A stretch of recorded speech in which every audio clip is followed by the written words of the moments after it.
Hey everyone, welcome back to another episode of Planet Coaster. As I mentioned in the previous episode, we're going to be looking at the other side of the main street this week, and obviously you're looking at the relatively finished product.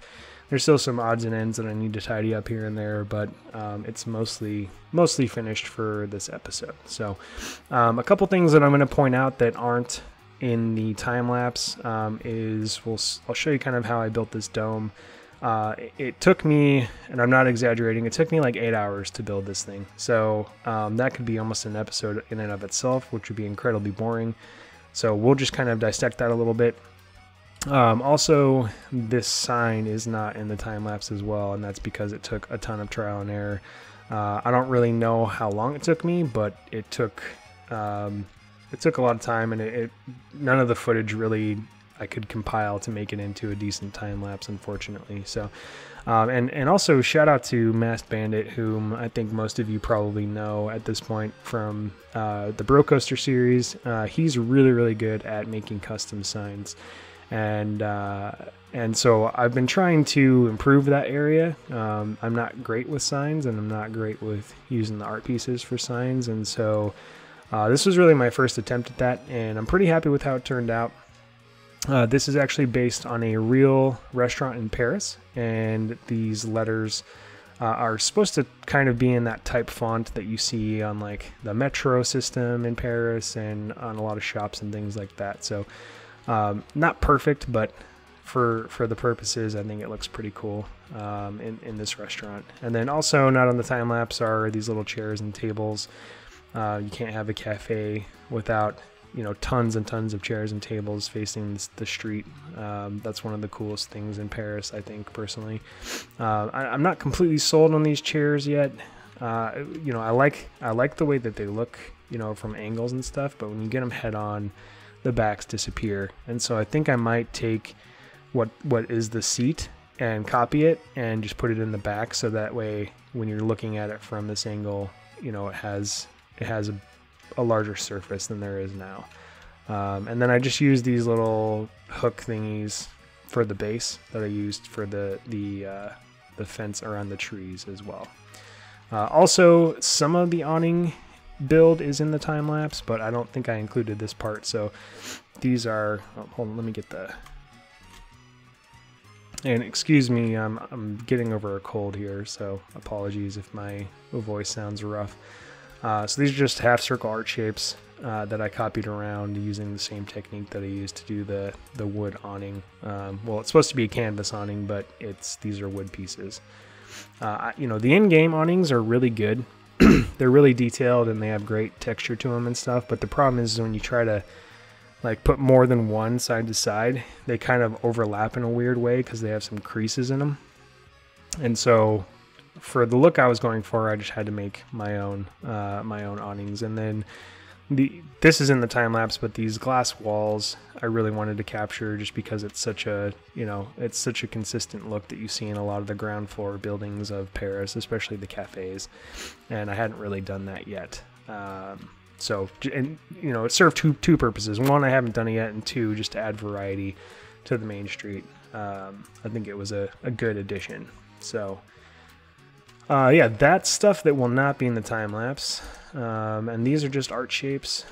And again, I just made this the same way that I made the other domes, the same technique. You get a middle grid piece and you can copy things around. And once you have two pieces that are equidistant from a center point, that you just copy around in a circle real easily. So this is all art shapes. And these are those wood corbels. And then this is a snowman hat. Some art shapes to make some glass, a bauble, and then a door here as well. So that's the gist of how I made that. Also on the time lapse, you won't see this. I struggled with kind of completing this. Initially, I had these really long windows, which I love the look of, but I couldn't quite finish it. I couldn't make it work with this area down here. Just too much was overlapping. It just didn't look right. And so I ended up going with a simple look that you see in a lot of buildings where it's just the same design that's on that floor. You just have one window on the corner. So I think I say this about all the buildings that I finish, but This is definitely one of my favorites, especially that dome. I think is really unique, and that's why I chose it. I mean, just looking at photos of domes and roofs in Paris, that one stood out to me as being really unique. And let me play here real quick too, because I've got some speakers hidden as well, so that when you're down on the street, you really get that feel that you're walking in Paris.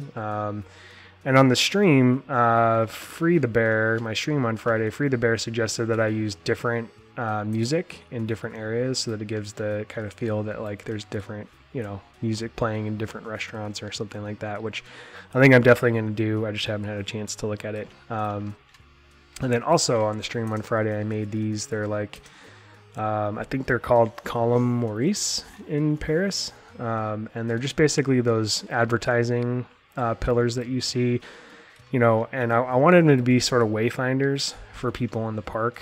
Hopefully at some point, if the game's open up to like modding and things like that, you'll be able to use Photoshop to bring custom signs in, at which case I would do like a map of the park. You'd had advertisements for like restaurants and rides in the park and things like that. So these will be all over the park. I'll have them at different like junctions of paths and things like that. But yeah, I'm really happy with how those turned out. I think, if you've seen them before, they're immediately recognizable, and they're just one little detail that I think really brings the feel of, a street in Paris. So something that I'm going to do here is a fountain. I decided to take out 2 of those planters and put in a fountain, just because I feel like you can't have enough of those. And then these fences are inspired by... the fences that surround the park that's the Palace of Luxembourg, and they have this gold detail on the top like that, and they're just really thick metal fences. So that's gonna keep people from getting in, and then there's gonna be gates on both sides with a path here for like these work trucks and for staff to get out to the front. And then this is still a work in progress, but this is just sort of supposed to be like an entrance way for the larger trucks that would come deliver things to the park, as well as like a staff entrance and things like that. And because I have that tunnel that goes underneath to the other side, I'm not going to do a road on that side. Because theoretically, anything that was delivered here on the loading dock, because of the freight elevator and the tunnel, could easily be transported to the other side of the park without disturbing guests and without the need to go in this main area here. And then haven't had a ton of time to work on this backstage because I was sick, but that's something that I'll continue to work on streams and things like that. And probably won't record just because I don't know if it's all that interesting to watch, but it's something that's good to work on a stream setting. I've found it a really big challenge to record and stream at the same time, so I'm trying to break it up where stuff that I work on my stream, I don't need to record. And then I'll have a pathway here with a little gate, same thing on the other side for staff to get in and out. And then also, in theory, staff could go through doors like this to get into the back area. So yeah, that pretty much wraps up the main street. There's still little, like I said, odds and ends that I need to touch up here and there, but for the most part, really happy with how it turned out. I think there's a good amount of variety. Look at it at nighttime here. Good amount of variety in the buildings. And speaking of that, I just copied to the 4 middle buildings to the sides of, the river facing main street area. And I'm going to change things about them so that they're a little bit unique. Like I'll change the colors and the shops that are inside and the signage and things like that, and maybe move around some of the windows, but didn't want to have to completely reinvent the wheel for these buildings here, since I already had a pretty good variety of structure. So anyway, that is it for the real-time segment. We'll get over to the time-lapse. If you're not someone who watches the time-lapses, thanks for watching the video today. Also, welcome to all the new subscribers, and again, to all my existing subscribers. And just one more thank you to Silverette and Rudy Renkamel for giving me a shout-out, and also to Delay Designer and SP Ridley for giving me a shout out on one of the episodes of Delady in Wonderland. So thank you guys. I really appreciate it. If you are, like I said, wrapping it up here, thanks again. We'll see you in a couple weeks. And for those of you that stick around for the time lapse, I will see you on the other side. All right, welcome back over to the, not real time. Welcome to the time-lapse portion of the video. Yeah, so this first building here is, and again, real quick, apologies for the state of my voice. I'm still getting over a pretty rough cold. So this first building, I wanted to do another metal roof, but I wanted it to be a little bit different. This one, it was inspired by, there's a row of buildings near the Louvre that has sort of this this crazy rounded metal roof, and it even goes like, it's a pretty large building, so it spans a significant portion of the street, and then it also rounds off on a corner. And I didn't feel like tackling the corner aspect of it, but I did like the shape of the roof, and so that was the main inspiration for this particular metal roof. And something that I think I do off screen, I don't think you see in the time lapse here, is right now that second set of windows on the top there is sort of indented into the roof. And I actually end up moving it back out so that it's more it's more of a proper dormer, like the ones below that. And I think it ends up looking a lot better than what you're seeing here. Even though there are some of the buildings that I was looking at it for inspiration, they do have those windows that are set back. You know, I just really couldn't get it to look right. And that's something that, you know, I've talked about in other videos, that, you know, the trial and error of this game, and even though it takes a lot of creativity sometimes to manipulate things in the game, you know, you know as you're kind of looking at things if it looks right or not. Like, I'll show you another example of it. So in this segment here, you see I just put in some of those sort of like metal detail to give the appearance of texture on the roof. Well, you know, it looks okay right now, but in a few minutes I end up copying it again and adding, I think, another line of detail in between all of those, or maybe two, and it just ends up looking a lot better. And that's just an example of little things you can do as you're building that, you know, as you're kind of looking at it, you're looking at your source material, you just are like, something's not right, you know, continue to tweak it, continue to look at things. And at the end of the day, you're going to, as long as you're doing that, you're going to get to a point where, you know, you're going to look at it, and it may not ever be perfect, but you're going to be happy with how it looks, and it's going to look, you know, realistic, and it's going to look the way that you wanted it to when you set out to create it. So, nothing, again, excuse me, sorry, still feeling the effects of the cold, but nothing all that new right here. I mean, it's a similar design trope that I've used before. Again, there are certain limitations just because of the style of building. I mean, there's so much that was mandated, you know, by housemen during that time period where the building had to look a certain way, and so, you know, from a creative standpoint, it's like sometimes I feel like I should be doing things a lot differently, and I should find new ways to do things and all that stuff. But sometimes, you know, with your subject matter, it's not always a bad thing to repeat the same thing. You know, if it looks the way it's supposed to look, it's not the worst thing in the world to sort of repeat some things. But I did try to get variety in as much as possible. I tried using that fantasy pillar there. I was hoping that you could sink it into the wall and just get the deep, like the carving detail. But I think it must be layered differently than some of the other pieces where, you know, like there's like a certain pillar where you can sink it in like that, and it just keeps the sort of texture detail and not the main piece. But you know, I don't know the first thing about creating these types of objects in a game, so who knows. And then here I really struggled with the end pieces of sort of framing in the roof, and it's something that I think I struggled with on all of the buildings, really. And yeah, it just something that, you know, it felt like I was able to do it once, and then I would try to duplicate what I thought I did, and it just wouldn't work. So that ends up getting scrapped there. And then, yeah, I think I just go back to those main wall pieces that you're seeing there. Hold on one second.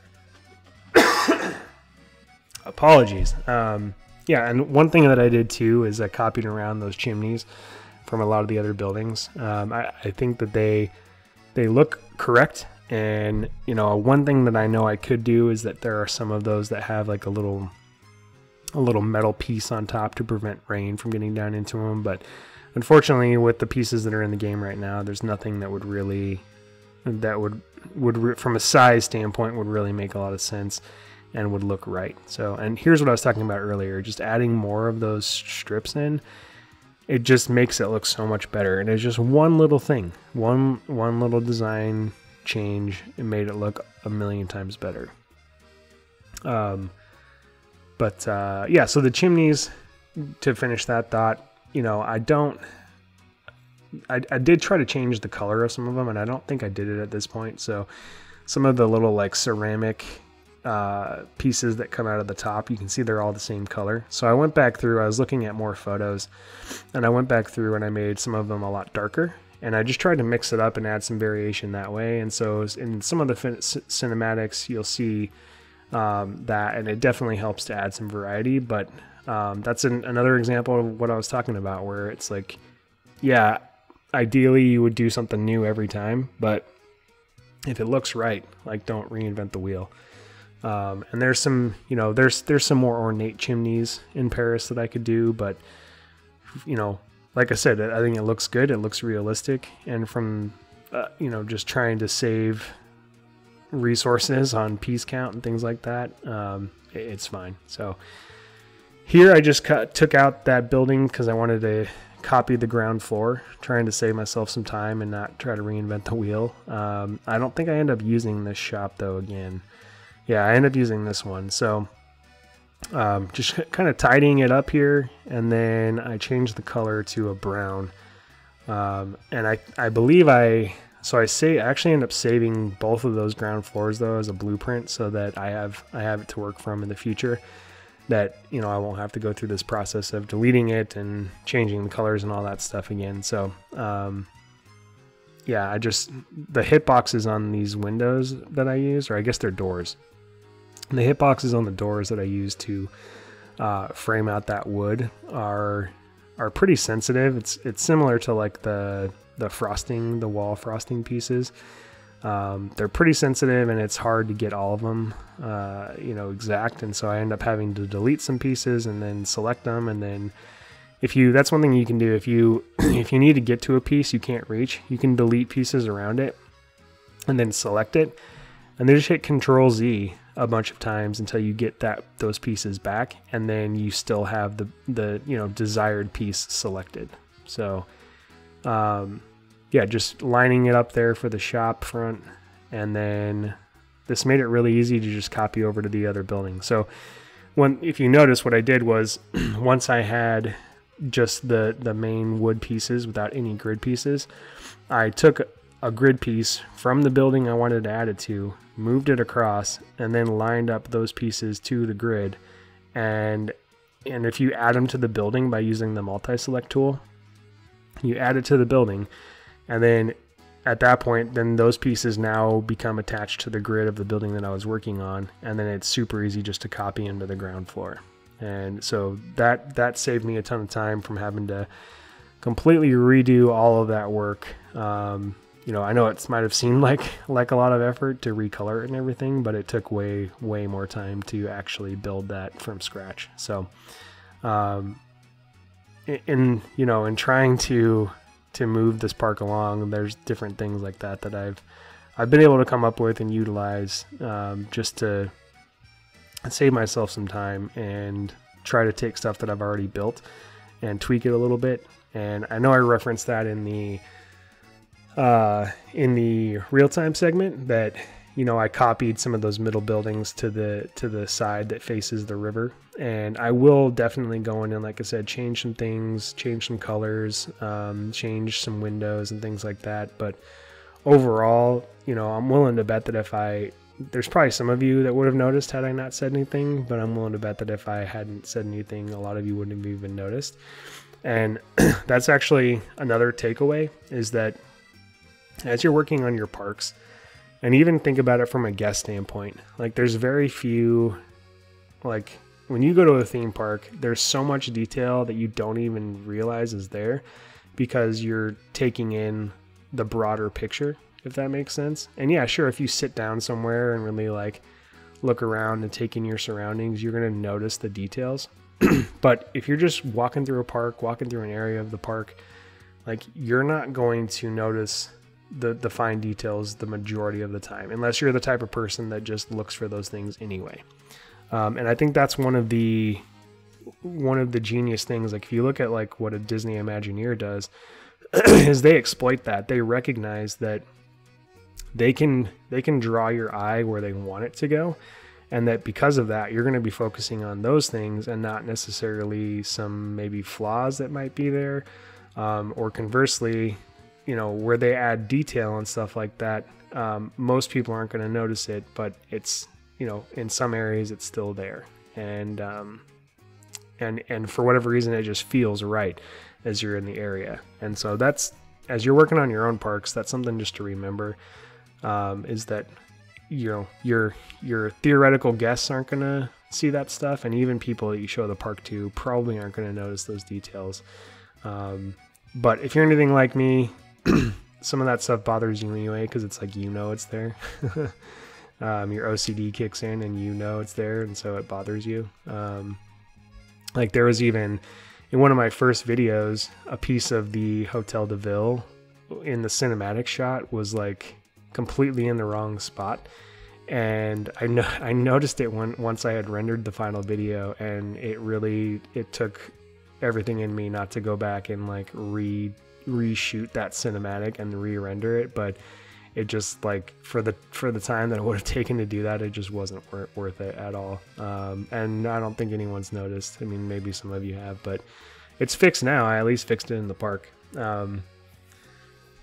So this particular building, so one thing that I tried to avoid in the main street is I didn't want there to be, like, I think on the first side there's like three wall pieces makes up the first part. Then there's 2 wall pieces for the second building, and then there's 3 again for the third building, and I think the end building is also 3. I'm not completely certain on that, but I didn't want it to have it be the exact same on the other side of the main street where each building had the same width as the other side. And so this building is much thinner than the others, and because of that, I didn't want to put a shop in it. I think this building's only, like, if you put the grid down to 2 meters, I think it's like 1.5 grid sections, if that makes sense. So it's basically 6 meters wide, I think. So it's much narrower than the other buildings, which it ended up looking pretty cool. And there's actual, if you look at, you know, different apartment buildings and things like that in Paris, there are buildings that look like this where they're super narrow and super tall. And so just from that standpoint, I felt okay proceeding and making a building like this, because I knew, like I said, I wanted it to be different than the other side of the main street, and have different widths of the buildings. And this was a good opportunity and a great way to do that with this building. And also, just by the nature of it being smaller, it was a lot less work to do. And then shout out to Vaez. Some of you may be familiar with him. He helped me out with the door on this building. So right now you can see it's just a regular door, and we ended up deciding on one of those larger doors. And I colored it red. You know, that's one of the things too you'll notice about Paris is the doors are all really brightly colored. I mean, there's some that are just stained, but there's a lot that are really brightly colored, and there's reds and blues and things like that. And so I don't know if it's in the time lapse, but you'll see it in the finished product that there's the larger door, because a lot of times what you'll see in the buildings in Paris is there's actually a pass through. So where those doors are, they're more like gates than they are doors. So they work in 2 ways. So there's a door that people can walk through, and then it also opens up and acts as a gate as well. And that obviously harkens back to when people had horse-drawn carriages and things like that. So That's what we ended up going with. And even though it's like super big compared to the movie, or the movie, compared to the building, God, you can tell my head is out of it from this cold. But compared to the building, it's really large, but it works. And, you know, if you look at some of the buildings in Paris, it just, for whatever reason, it looks right. And again, that's another example of continuing to tweak things until they look correct. Yeah, so I use that door right there. Yeah, so obviously it wouldn't work with the windows, but then by changing it just to one window and having that door, like there you can see there would be one door that would act as a door for people, and then the larger opening would act as a door for like carriages or things like that. And then I wanted to give it that red color, but also make it look a little faded, like it was older. And yeah, I just think when you zoom out, like up close, it might look a little weird, but when you zoom out and look at it, it just really captures that look of Paris. And then again, just copying the chimneys over. And in addition to changing some of the colors of the like ceramic pieces of the chimneys, I always try to position them in a way where it would make sense on the interior of the building. Like if you were in one of those rooms, would it make sense that the chimney is where it is? And then on top of that, you know, just changing the level of the height, or also moving it forward closer to the street or further to the back of the building. So those are all ways I tried to get some varying detail in the chimneys while using the same piece. And when you put it all, so yeah, you can see there I changed the colors of the chimney. So there's some of the ceramics are darker and some of them are lighter, and I think that makes it look a lot better.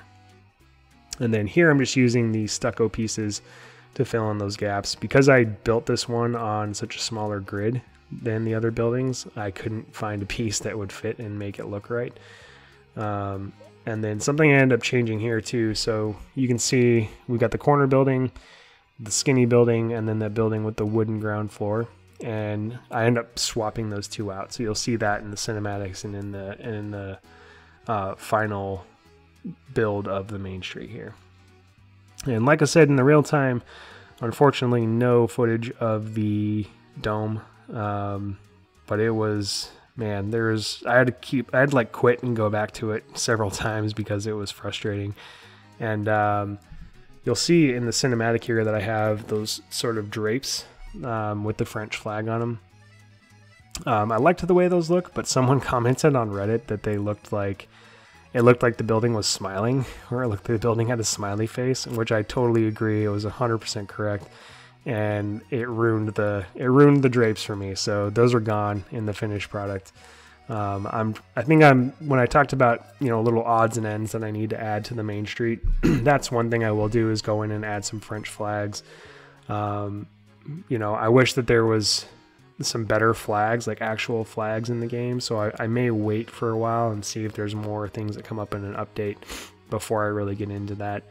But that's on my radar. And then we already passed it, but real quick, something that I did with the awning to complete the corner of it, I used the same technique that you do for a dome. So once I had the center point of the dome, I used that to move outward and create a radius for the awning. And you could see in that time lapse that so on the other side of the wall there was an identical piece that matched up that was equidistance away, and then when you copy them around, it creates the circle and created the sort of, I guess, quarter circle that makes up the rest of that dome, or not dome, the awning. And then initially you can see I had different colors, so I was trying to give that like striped look, but it didn't really work for the area that's curved here, and so I ended up changing the color of it all to the same sort of red color, which still works. You know, I think sorry, I think that the stripes do look better, but given the way that they overlap around the round part, I just didn't like it, so I ended up going with a solid color, and it still looks good. Also, something that I'm considering tweaking on this particular building is, if you look at, and I'll link it to the description below, but SPRidley's latest video, he made a train station, and because there's no glass in the game, he actually just used the shapes to create the appearance of glass. So he used like steel. He used those like metal cables. I'm sure I'm missing other pieces of it. I think he used wood, some cement maybe, but he was able to capture the appearance of shadows. Like there was glass, like it was a glass awning over the train station, or a glass atrium over the train station. And the way that the light casts shadow on it, it totally is believable, and it looks like that. So something that I think I'm going to do is, since I'm going to build an interior for this building, I want there to be an interior to the cafe. I think that I might replace those windows with some of the cables, some of the wood pieces, and basically outline what's there, what's existing already with the windows, but do it with, you know, various pieces, so that instead of there being a solid glass pane there, that it's actually open to the inside, and then you'll be able to see into the restaurant and out of the restaurant. So that's something that I'll tweak. Again, I probably won't record that. I'll do that off stream, but anyway, I think we're getting pretty close to the end of the time lapse here. And again, just copying over here what I had already done. That's something that I'm getting better at in the game. I've mentioned that before in the past, that I'm not always great at copying stuff over to the other side once I've done it, but I'm starting to get the hang of it, and being able to plan like that in your build. Like I finished almost everything that I wanted to finish on this side, and then was able to just copy it over to the other side. It saved me so much time, and I'm starting to be able to do that in more and more things.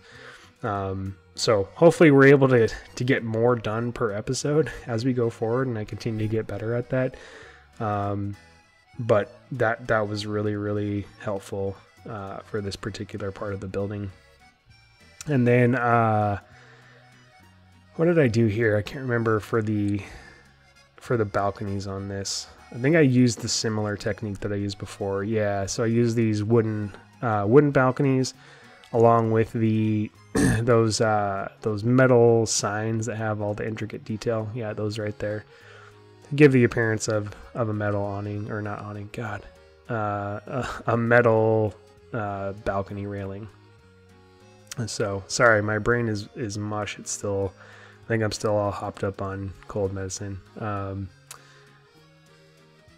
But yeah, so just copying those over. And here, just finishing up the dormers on top here. Went through a few different options for the using the doors to kind of complete that until I found something that I was happy with. And yeah, they probably are a little bit large like some of the other buildings, but overall I'm happy with it. And then, like I said, just getting better at copying things over, doing that here. Also, you'll see in that last shot there, I used those same those same doors to create some additional detail on the wall face. And yeah, just copying it over to the other side here, which it did so pretty seamlessly. And then here's what I was talking about in the real time. I wanted to make this work with these windows because I think it looked really, really cool, but I just couldn't get it to work in hiding the bottoms of the doors and also making it make sense from a structural standpoint. So ended up going in a different route, but this is something I may try to use in the future because I think it looked really, really cool. But and I may go back and try to make it work anyway. But I think I'm about out of time lapse, so thank you guys so much for taking the time to watch. I really appreciate it. Make sure you follow me on Twitter. It's at Ruble_Trillions, and we should have another episode in a couple weeks here. We'll be working on the first coaster of the park and some gardens, and also the station for the coaster. So anyway, thank you guys again so much. Really appreciate it, and see you in the next episode.